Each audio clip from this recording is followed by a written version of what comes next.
Hi guys, live trading po tayo ngayon. As of now, $70 na. Yan, 60-70.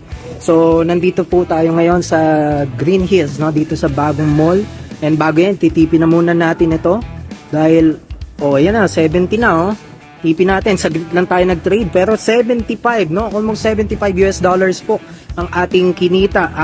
Umulan nga ngayon, nandito tayo ngayon sa Green Hills, no? So, ngayon, kita-kita nyo po, live trading po yan. No? Pinakita natin, real account po yan sa Xness.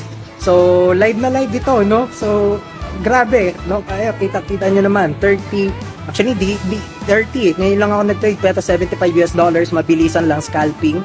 So, kayo na lang mag-search, no? Kung ilan ba yung $75.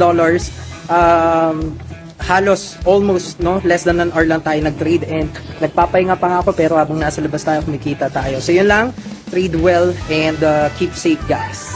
At yun guys, yung Samsung kasi na camera yung gamit ko. Ito, dala ko yung iPhone ko and then dito nga ako nagte-trade. So ganyan yung camera quality natin. But anyways, okay lang yan. Sa mga nagtatanong yun nga kung ano yung trading broker na gamit ko, no, which is actually yan, no, Xness. Hindi lang makita pero ito na yung mismong kanyang interface, no, yung Xness. So, kung gusto nyo mag-trade gamit ang Xness, ilalagay natin dyan yung link at syempre, kumbaga, less slippage talaga. Ibig sabihin, pag nag-execute ka, nag-buy ka, or nag-sell ka, accurate yung presyo, masesell, no, at mababay talaga po doon sa presyong gusto mo, no.